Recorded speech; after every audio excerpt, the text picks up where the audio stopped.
नमस्कार छात्रों, मैं विवेकानंद झा आप सबों के समक्ष उपस्थित हूं। आज फिर से आपके 12 के हिंदी के कविता की कड़ी को आगे बढ़ाते हुए पुत्र वियोग शीर्षक कविता को लेकर के आप लोगों की शिकायत होंगी, मुझे पता है, लेकिन मेरे पास टाइम है। मैंने जो आपसे टाइम लिया दिसंबर तक का सिलेबस कंप्लीट करने का, तो द्रुत वेग से मैं आपके समक्ष उपस्थित होऊंगा। लेकिन आप लोग पढ़ते रहिए, सहयोग करते रहिए। सर्वप्रथम मैं विजयादशमी की हार्दिक शुभकामनाएं आप लोग के समक्ष प्रस्तुत करता हूं। यह हमारा हिंदुओं का एक पवित्र त्यौहार है, उल्लास के साथ सभी मनाएं। आगे दीपावली और छठ की अग्रिम शुभकामनाएं। और साथ ही साथ ये वर्ष आप लोगों के लिए बड़ा ही निर्णायक होगा, क्योंकि जितनी मेहनत करेंगे अगले वर्ष वो परिणाम हमारे सामने आएंगे। और परिणाम इतना अच्छा आना चाहिए। हमारी शुभकामनाएं यही है कि सब शीर्ष पर जाए। अब समय जाया ना करते हुए आपके अपने चैनल में 1000 से अधिक सब्सक्राइबर हो चुके हैं। इस सहयोग के लिए मैं आप लोगों को धन्यवाद देता हूं। लाइक शेयर जरूर करते रहें, कमेंट करते रहें। अब आइए विषय वस्तु पर आते हैं। शीर्षक का नाम है, कविता का शीर्षक है पुत्र वियोग। नाम से स्पष्ट है कि यह एक शोक गीत होगा। शोक समझते हैं ना, मातम मनाना। तो किसी न किसी चीज का मातम मनाई होंगी कवित्री। और हेडिंग में दे रहा है पुत्र। तो पुत्र के वियोग में जो शोक मनाया गया है उसको कलमबद्ध कर दी है, कविता के रूप में कवित्री लिख दी है। उसे हम लोगों को पढ़ना है आज। तो पहले कवित्री का संक्षिप्त परिचय जाने। कवित्री का नाम है सुभद्रा कुमारी चौहान। यानी ये भी एक नंबर में पूछा जाएगा कि पुत्र वियोग शीर्षक कविता के कवित्री कौन है, तो सुभद्रा कुमारी चौहान नाम याद रखेंगे हम लोग। पुत्र वियोग शीर्षक कविता के कवित्री कौन है? सुभद्रा कुमारी चौहान, याद रखिएगा। अकेले हैं कवित्री जिनमें कुमारी भी है और चौहान भी है। सिर्फ हमको सुभद्रा याद रखना है। इनका जन्म 16 अगस्त 1904 ईस्वी को निहालपुर, इलाहाबाद, उत्तर प्रदेश में हुआ। तो निहालपुर इनके गांव का नाम है, इलाहाबाद डिस्ट्रिक्ट था और उत्तर प्रदेश राज्य है। हमारा पड़ोसी राज्य है उत्तर प्रदेश, जिसकी राजधानी लखनऊ। हम जानते हैं, नहीं जानते तो अभी जान लें। ये इनके माता पिता श्रीमती धीराज कुंवर और ठाकुर रामनाथ सिंह थे।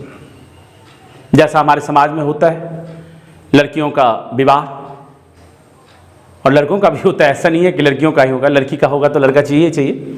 लेकिन अल्पायु में, चूंकि थोड़े से पुराने थे, आज के युग में जितनी स्वतंत्रता है इतनी नहीं थी, तो अल्पायु में इनका विवाह कर दिया गया। ठाकुर लक्ष्मण सिंह चौहान के साथ खांडवा मध्य प्रदेश के निवासी थे। 1919 ईस्वी में विवाह हो गया, यानी कि 1904 में पैदा हुए और 1919 में विवाह हो गया। तो मात्र 15 वर्ष की आयु में इनका विवाह हो गया। 15 वर्ष की आयु में विवाह होने के बाद वो ठाकुर लक्ष्मण सिंह भी एक लेखक थे, स्वतंत्रता सेनानी रहे हैं, कांग्रेस के एक सशस्त्र नेता थे। उसके बाद इनकी शिक्षा जो ही कास्टवेट गर्ल्स हाई स्कूल में, इलाहाबाद में प्रारंभिक शिक्षा। इसी स्कूल से प्रसिद्ध कवित्री महादेवी वर्मा भी पढ़ी थी। महादेवी वर्मा का नाम सुने होंगे। दोनों साथ साथ पढ़ती थी, मित्र थी। उसके बाद इनकी शिक्षा अधूरी रह गई, या शिक्षा को छोड़ करके स्वतंत्रता आंदोलन में आ गए। कांग्रेस से एमएलए भी रहे, विधायक भी चुने गए। दुर्भाग्यवश अल्पायु में ही 15 फरवरी 1948 को बसंत पंचमी के दिन नागपुर से वापस घर आ रहे थे, कार एक्सीडेंट में इनकी मौत हो गई। हम सबको अपनी स्मृतियों को पढ़ने के लिए छोड़ करके, इस संसार को छोड़ करके कवित्री विदा हो गई। बच्चों, मृत्यु एक ध्रुव सत्य है। जिसका जन्म हुआ है उसकी मृत्यु तय है। हम हो, आप हो, कोई हो। इस बीच में जो हमारे कर्म और हमारी कृतियां होती है, यही हमें याद करने के लिए काफी होता है, यही हमें याद दिलवाता है। अगर हम सुभद्रा कुमारी चौहान की चर्चा करें तो मात्र कितना 48 में मरे हैं, 4 में पैदा हुए, 44 साल जीवित रहे। लेकिन इस 44 वर्ष में इन्होंने वो मुकाम हासिल किया तो जब तक हिंदी भाषा है सुभद्रा कुमारी चौहान याद आती रहेंगी। ये कभी मरी नहीं, मर करके भी अमर हो गई। यही कृति है बच्चों। हम लोग को भी कुछ ऐसा करने की सोचना चाहिए कि आने वाली पीढ़ी हमें याद रखे किसी न किसी रूप में। तो इनके छात्र जीवन में ही इन्होंने काव्य रचना प्रारंभ कर दी थी। आगे चलकर प्रमुख कवित्रियों और साहित्यकार के रूप में प्रतिष्ठा पाई। मुकुल, यहाँ मैंने लिखा है 1930 ईस्वी में मुकुल पर इनको हिंदी साहित्य सम्मेलन के द्वारा पुरस्कार दिया गया था और सिकरिया पुरस्कार भी मिला था। मुकुल 1930 ईस्वी में कविता संग्रह इनका प्रकाशित हुआ। त्रिधरा कविता चयन है। उसके बाद बिखरे मोती कहानी संग्रह है। सभा के केल कहानी संग्रह। ये सब इनकी कविता और कहानियां प्रकाशित होती रही। यूँ तो कहा जाए कि छायावाद के ही काल के ये रहे, लेकिन द्विवेदी युग में माना जाता है इनको, क्योंकि छायावाद से थोड़ा सा इतर लिखती थी। ये स्वच्छंद कवित्री थी, अपनी लेखनी को चलाती थी, आश्रित नहीं थी किसी एक विचारधारा को लेकर के। ये जो कविता है, प्रस्तुत कविता सुभद्रा जी के प्रसिद्ध काव्य संकलन मुकुल से ली गई। ये क्वेश्चन पूछा जाएगा बार बार आप लोगों को कि पुत्र वियोग शीर्षक कविता। देखिए, मैं सारा ऑब्जेक्टिव बीच में बोलता हूं, आपको इसके अतिरिक्त ऑब्जेक्टिव याद करने की जरूरत नहीं है। इसको केवल वीडियो को गौर से सुनने की जरूरत है और जो कुछ पॉइंट्स ऐसा लगे उसको नोट आउट कर लीजिए। कवित्री का सारा परिचय कहां से ली गई है, कविता के बीच से जो ऑब्जेक्टिव निकालेगा, ये सब कुछ मैं आपके समक्ष रख देता हूं। यहां पर मैं कह रहा हूं कि पुत्र वियोग शीर्षक कविता सुभद्रा कुमारी चौहान के किस कविता संग्रह से ली गई है, तो उसका एक छोटा सा जवाब होगा मुकुल। मुकुल पर ही ने पुरस्कार भी मिला था। मुकुल से यह कविता भी ली गई है आपकी।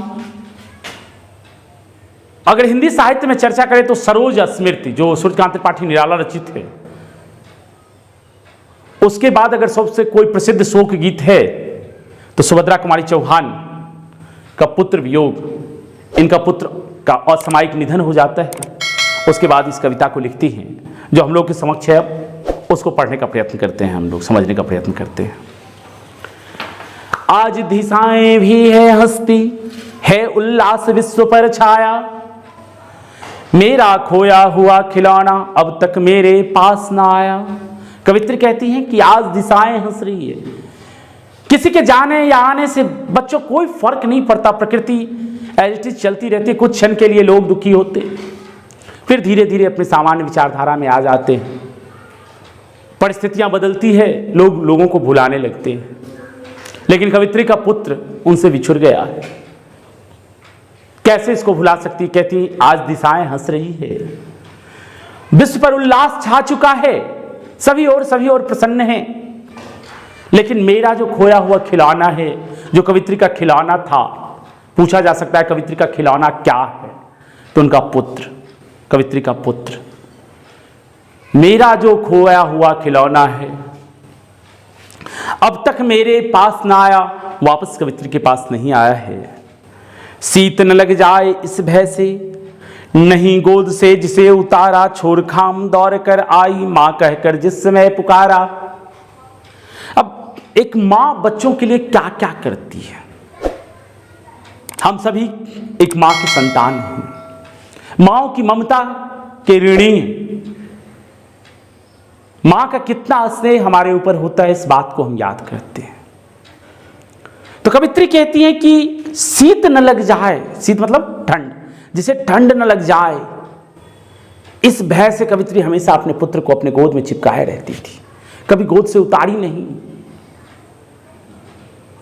छोड़ काम कर दौड़ कर आई मां कहकर जिस समय पुकारा। कोई भी काम कहीं भी कर रही हो मां, अगर बच्चा छोटा है एक बार कह दिया मां, काम एज इट इज वहीं छोड़ा जाता है और दौड़ करके मां पहुंचती है कि मेरे बच्चे को क्या हो गया। कवित्री भी ऐसा ही करती थी। जब भी एक बार मां कहता था, उनका पुत्र दौड़ करके आ जाती थी कि बेटे को क्या जरूरत पड़ गई। थपकी दे दे जिसे सुलाया, जिसके लिए लोरियां गाई। माँ बच्चों को सुनाने के टाइम में क्या करती है, रात को थपकियाँ देती है, लोरियाँ गाती है, सो जा करती रहती है, स्वयं जगती रहती है, रात भर उठ करके चादर देखती है, जरा सा हिला तो क्यों हिला। ये सारे काम कवित्री ने किए। जिसके मुख पर जरा मलिनता देख आंख में रात बिताई। अगर अपने पुत्र के मुख पर जरा सी मलिनता देखते थे तो रात भर जग करके जिसके लिए बिताई है। जिसके लिए भूल अपमान पत्थर को भी देव बनाया। अब बेटा अगर बीमार हुआ तो माँ क्या करती है? मन्नतें मांगती है, मंदिर मंदिर जाकर पत्थरों पर सिर झुकाती है कि हे भगवान मेरे पुत्र को ठीक कर दो। कवित्री ने भैया क्या पत्थर को भगवान बना लिया। कहीं नारियल दूध बतासे कहीं चढ़ाकर शीश नवाया, कहीं नारियल चढ़ाई तो कहीं दूध बतासे चढ़ा करके शीश नवाया कि हे भगवान मेरे बेटे को ठीक कर दो। फिर भी कोई कुछ न कर सका, छिन ही गया खिलौना मेरा। लेकिन कोई कुछ नहीं कर सका, कवित्री का खिलौना छिन जा चुका है, यानी कि इनके पुत्र की मृत्यु हो चुकी है। मैं असहाय विवश बैठी थी, रही उठ गया छौना मेरा। असहाय और विवश हो गई, क्योंकि बच्चों जब किसी की मृत्यु आती है तो संसार में कोई कुछ नहीं कर सकता। यही अंतिम सत्य है कि मृत्यु ईश्वर के अधीन है। सारी सुख सुविधाएं, ऐसो आराम, सब कुछ हमारे इर्द गिर्द जो पड़े होते हैं वो एज इट इज रह जाते हैं, और जिसे जाना होता है वो चले जाते हैं। तड़प रहे हैं विकल प्राण, ये तुझको पल भर शांति नहीं है। वह खोया धन पा न सकूंगी, इसमें कुछ भी भ्रांति नहीं है। कवित्री कहती है मेरा पुत्र तो मुझसे बिछुड़ गया। अब क्या वास्तविकता है सो सुनिए। तड़प रहे हैं विकल प्राण से, मुझको पल भर भी शांति नहीं है। हमेशा कवित्री के हृदय में एक तड़प है। बच्चों, जिससे आप अत्यधिक प्रेम करें, चाहे कोई लड़का लड़की से करे, माँ बेटे से करे, ईश्वर से करें, उनसे अगर दूरी हो गई, विच्छेदन हो गई तो क्या तड़प होती है हृदय में, यह सिर्फ वो जान सकता है जो प्रेम करता है वास्तविक अर्थ में। तो कवित्री और माँ बेटी का स्नेह तो कुछ कहना ही नहीं है। कवित्री का बेटा इनसे छिन चुका है, इनके प्राण तड़प रहे हैं। कहीं भी पल भर के लिए भी शांति कवित्री को नहीं है। यह भी जानती है कवित्री कि वह जो धन मैं खो चुकी है, अर्थात पुत्र को जो खो चुकी हूं, वापस कभी नहीं आ सकता, इसमें कोई संशय नहीं है। लेकिन फिर भी कवित्री चिंतित थे। हम जानते हैं कि वास्तविकता यही है, सब कुछ समझते हुए हृदय को नहीं समझा पाते। फिर भी रोता ही रहता है, नहीं मानता मन मेरा, बड़ा जटिल रस लगता है, सूना सूना जीवन मेरा। कहते हैं फिर भी ये सब जानते हुए भी मेरा जो ये मन है वो नहीं मानता है, हमेशा दुखी रहता है, सूना सूना सा लगता है यह जीवन मेरा। यह लगता है एक बार यदि पल भर को उसको पा जाती, जी से लगा उसे प्यार से सहला सहला कर उसको समझाती।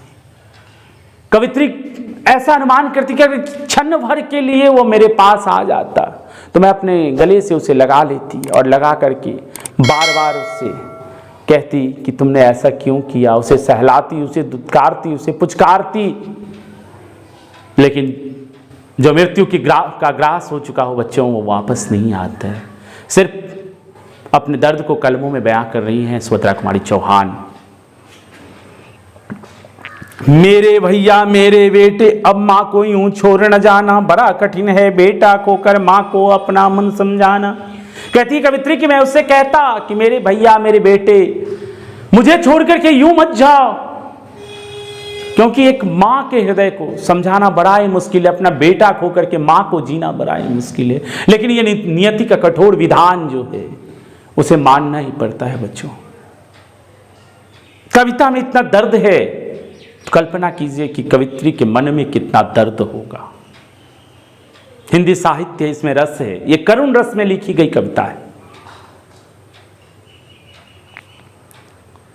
भाई बहन भूल सकते हैं, पिता भले ही तुम्हें भुलावे, किंतु रात दिन की सातिन माँ कैसे अपना मन समझावे। कहते हैं भाई बहन सब भूल जाते हैं, दुनिया की रंगीनियों में खो जाते हैं। कहते हैं हाँ मेरा एक भाई था मर गया, हो सकता है पिता भी भुला दें, लेकिन रात दिन की जो साथी है माँ, वह कैसे भुला दे अपने बच्चे को, अपने बेटे को कैसे भुला दे।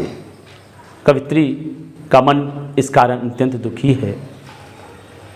ये आपकी छोटी सी कविता थी। अब इसके क्वेश्चंस को एक बार रिटेक कर लेते हैं हम कि क्या क्या क्वेश्चंस पूछे जाएंगे।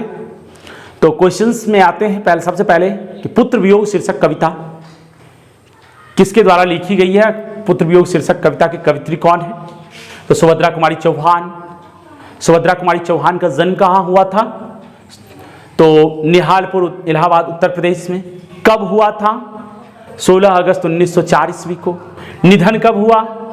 तो निधन हुआ 1948 ईस्वी में 15 फरवरी को, बसंत पंचमी के दिन। यानी बसंत पंचमी किसको कहते हैं? सरस्वती पूजा के दिन सरस्वती की इस लाडली बेटी को इस धरती ने विदा कर दिया। इनके प्रस्तुत काव्य संग्रहों में इनके पति का क्या नाम था? लक्ष्मण सिंह। किस पार्टी की नेत्री थी ये? तो कांग्रेस पार्टी से एमएलए रही थी। इनके प्रमुख काव्य कृतियों में क्या क्या है? तो मुकुल, चित्रधारा, बिखरे मोती, सभा के खेल। या किस युग की कवित्री थी? द्विवेदी युग की। उसके बाद ये किस रस में लिखी गई कविता है? करुण रस में लिखी गई कविता है। अब कवित्री का खिलौना क्या है? तो कवित्री का पुत्र उनका खिलौना है। कवित्री स्वयं को असहाय और विवश क्यों महसूस करती है? सारे मन्नतों के बाद भी अपने पुत्र को बचा न सकी, इसलिए अपने आप को असहाय और विवश महसूस करती हैं। पुत्र के लिए माँ क्या क्या करती है, इसको अपने भाषा में लिख लीजिएगा। अगर कोई त्रुटि रह गई हो, दिक्कत रह गई इसे समझने में, कमेंट कर दीजिएगा, नहीं तो लाइक और शेयर जरूर कीजिएगा। आज के लिए धन्यवाद।